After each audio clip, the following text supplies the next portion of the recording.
Okay,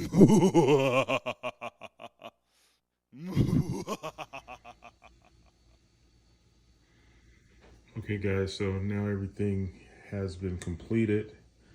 Everything is attached. It's going to be attached. So now it's time for the cleanup.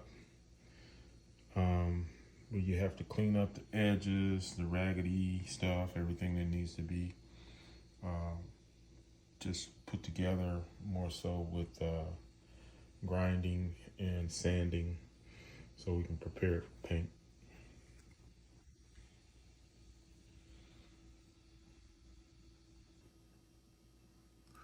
Okay, guys, before I do the cleanup on this Roni build, I'm going to go over what I ended up doing and what are the features. So, first things first, guys. At the front, guys, we have mock suppressor, which I had planned on doing anyway. So that comes in and goes in and goes off. Uh, it's hooked up to the original compensator, which works out pretty nice for me. Uh, it has a feature within the inside of this to hold a compensator or some type of, I mean, not a compensator, a suppressor, mock suppressor, or some type of front end. This was original to it, and I'll show you that. That's on this one. So that's the front end of it. Um, and I'll show you. Hold on.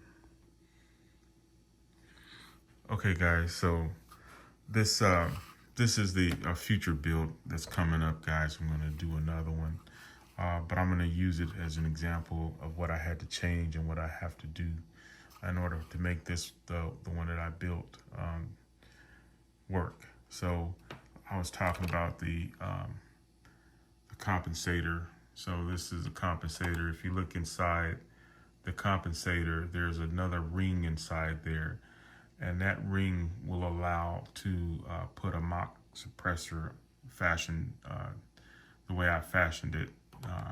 And so that's what I did. I wanted to retain that um, the mock the original compensator because I knew that I could add a mock suppressor to it like I did with my other one.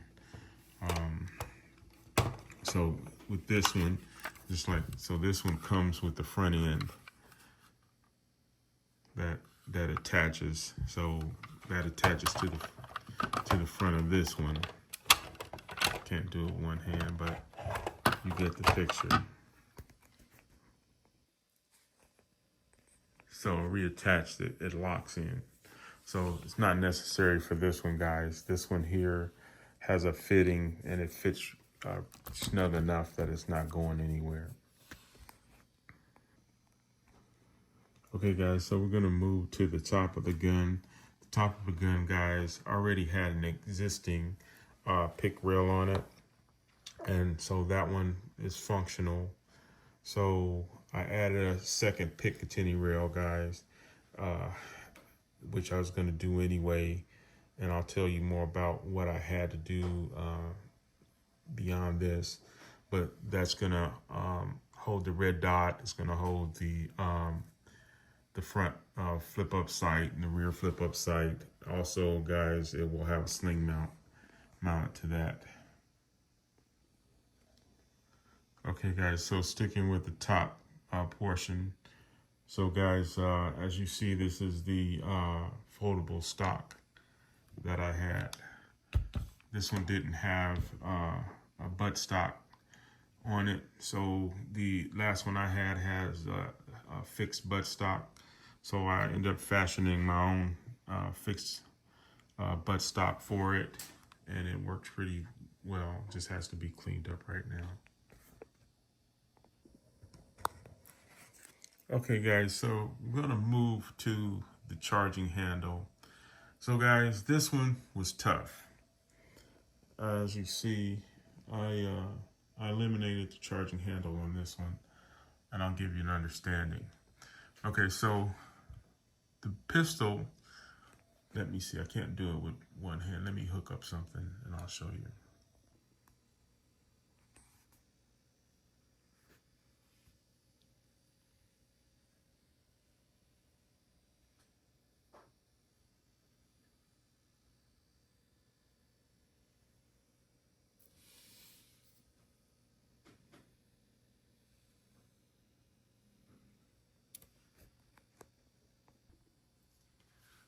Okay, guys, technical difficulties.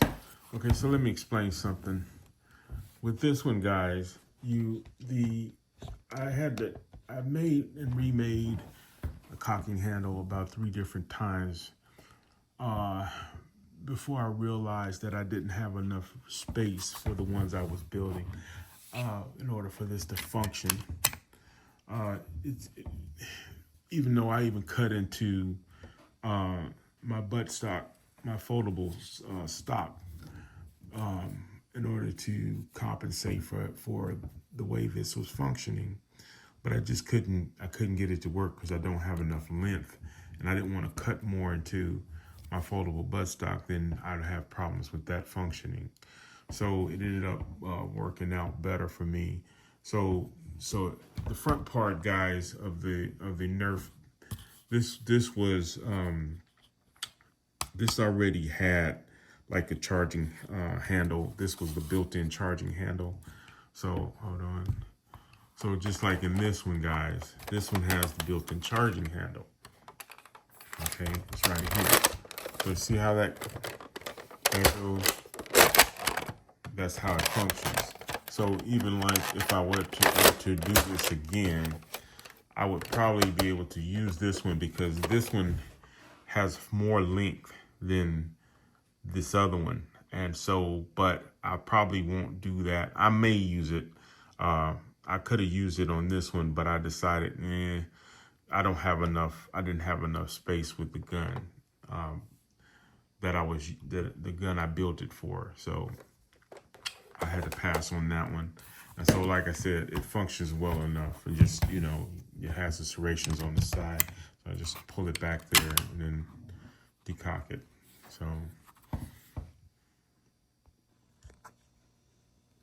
okay, guys, so that's where you can see where you would have issues. You need that slide to be able to blow back without issues. So, you want to make sure that because you can mess up your pistol function. But, okay. So anyway, guys, I ended up having to create a rear receiver lock. That's what you see at the base of this, the green. I needed something that was going to lock in the pistol so that it wouldn't move and move forward. So this is one part of it. I'll end up taking these apart and I'll show you these, but let me finish going through the gun and we'll go through that. So that was a rear receiver lock that I made for it. So if you look in here, so what else was happening, guys, was in order to stabilize it and keep it from moving, I had to create a Picatinny rail cradle for the trigger guard. And so this also has a removable pin that goes all the way across, and it holds it in. So that was one of the issues that I was having. So finally, that stabilized it, and it keeps it from moving, and it allows it to function properly. Okay, guys, so one of the things that I wanted to do, guys, was I wanted to get a style kind of fashioned after the CAA Roni G3. I like the features of that one. They have like a couple of iterations of it from, I think, the original to up to 4. So this is fashioned after the G3. And I wanted that, guys, because of the way I had to put this thing together. So using the old pistol grips like I do, guys, in order to make a spare mag holder for these things. Some of the times you have to figure out how to hide these in here. So I was able to just kind of think it through and figure it out. And that's what I came up with. So this is a 4 receiver grip, which allows me to hold it from there, and I'll also hold it from the grip handle itself. So that's how that functions. So that's it, guys. That's pretty much it for this going over this build. Let me go ahead and take it apart and show you what I got. Okay, guys, so I removed the gun. Okay, so this is the cradle, guys. This is what I had to create in order for it to stay in and hold where it wouldn't move. So it's basically fits like this on the gun.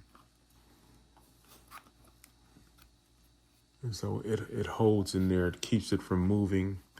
You have to have a stable stabilizer that will hold the bottom receiver in order for when the cocking, when you're charging your, when you pull back the slide, guys. Otherwise, it's just gonna keep moving on you.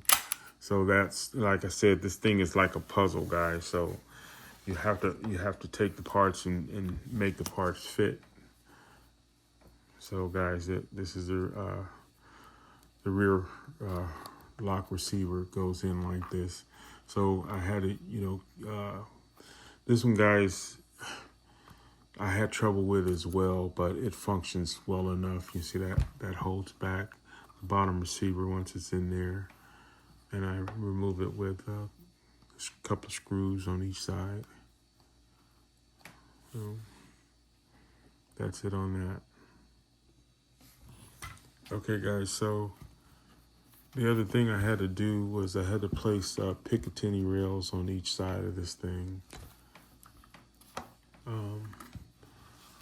so that I could use my torches and my red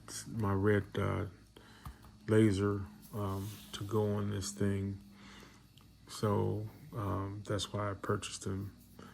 So right now, guys, it's in its rough stages. I have to go, and now what I have to do is I have to clean it up and fix it up, put some filler in some of the areas, and then we're gonna go off and we're gonna sand this thing and get it prepped and ready.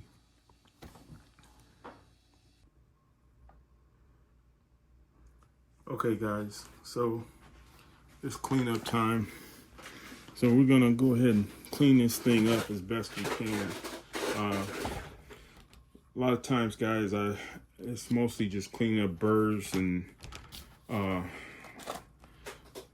over spots with glue and everything like that. And so with that, guys, we'll be using tools like the X-Acto knife, razor blades, some type of pick. I can use like these screwdrivers, some pliers, of course, and I use my Dremel. And so the other thing, guys, is just to remember that this is a plastic item, so I want the paint to adhere to it. So I'm gonna kind of rough it up with some sandpaper, but not rough it up, smooth it out in areas. Let me see what kind of grit sandpaper that I have left. Maybe 120 grit. No, that's too much. Maybe 100 grit sandpaper, guys. We'll use that. We'll see how that goes.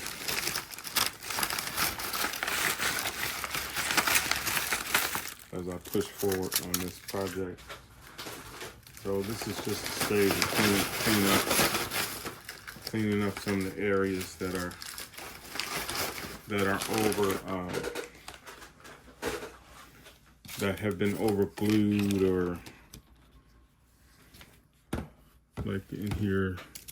Some of these areas on the inside, guys, I don't spend a lot of time on the inside because I'm gonna end up painting some of that. Probably will paint the whole thing in this case, but not a lot of attention needs to be paid to it. I just mostly pay attention to the outside spots.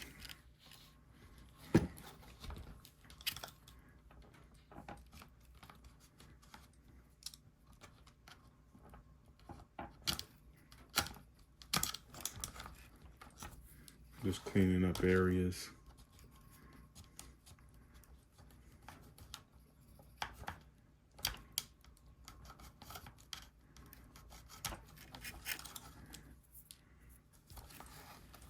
The better the cleanup, the better the project will be in the end.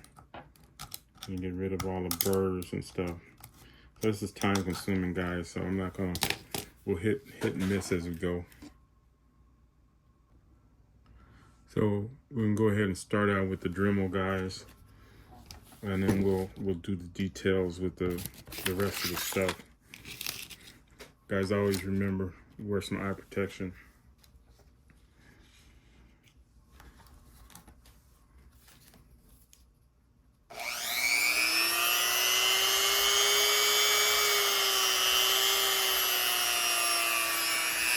Very gentle settings. I'm just going to use it on 2 for now. I don't have a whole lot of hard surfaces to treat. Between 2s and 3s, 2.5, 3.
It's going to be real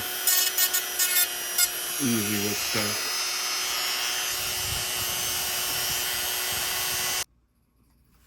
So another thing, guys, if you got like sharp edges, you might want to do like I'm going to do is I'm going to round them off a little bit.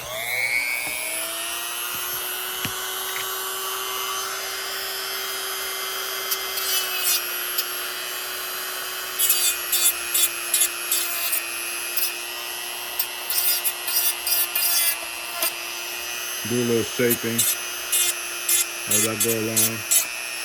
Just simple. I don't want to go too deep because you don't want to cut into anything.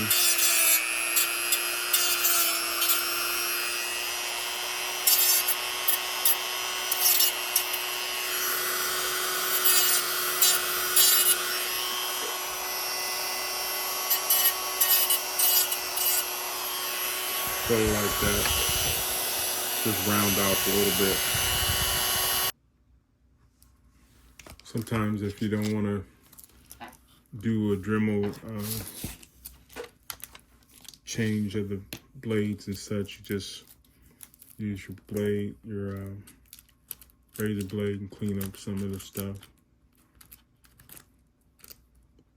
that you probably, you know, if I felt like doing all the Dremel changes, I probably would, but it's not that serious. Just clean up with a razor blade, stuff that I can clean up with. And there's some things you do have to Dremel.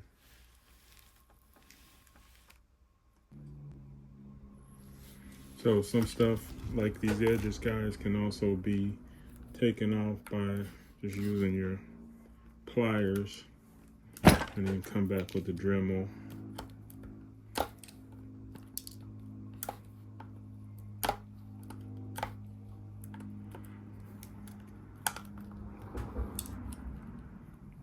This is when I use the hot blade pieces.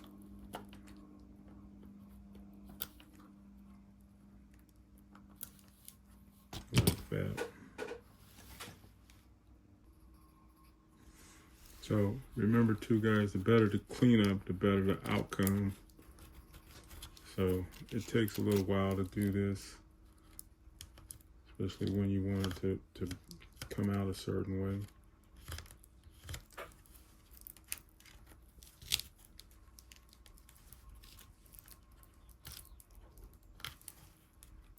You know, I use a lot of hot glue, guys. I also use stuff like Gorilla Glue, Super Glue, that type of stuff. I'm trying not to overuse it, but it'll, you know, the hot glue, you can do some things that really will make it become solid. Once it dries, you can clean it up a bit.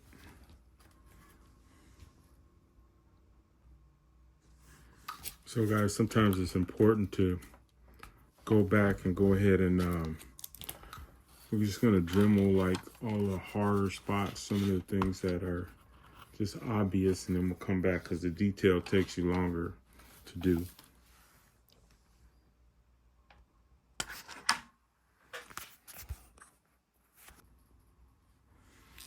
Okay guys, so pretty much everything's been trimmed. Now I'm just going through with the sandpaper and just scratching up the surface of the plastic so we can receive the new paint. So it's not a heavy sand, guys, it's just a soft sand.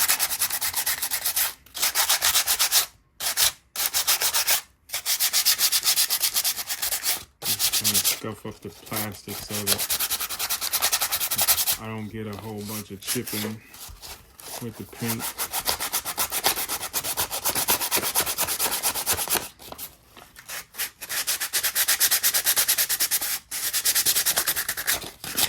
I'm only scuffing the areas that need painting.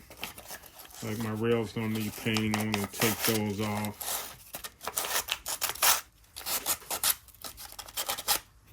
Because everything that's gonna get some paint.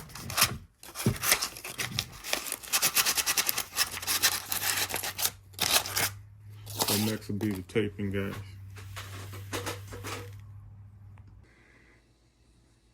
Okay guys, so the final sanding has been done. So now, you know, we'll go back over it and see if there's anything that I missed. Because usually, you know, whatever you miss will show up in the paint. So I'll do that with a razor blade, and then we'll wipe this thing down and start the tape. Okay, so now everything's been prepped and burrs taken off, and everything's ready now, guys, for paint. So what we'll do is we'll wipe it down in some alcohol areas that are going to get painted, and then we'll tape them off. Okay, so now everything is taped and ready to go. Everything that's taped is stuff that's not being painted, of course. Everything that is exposed will get painted. So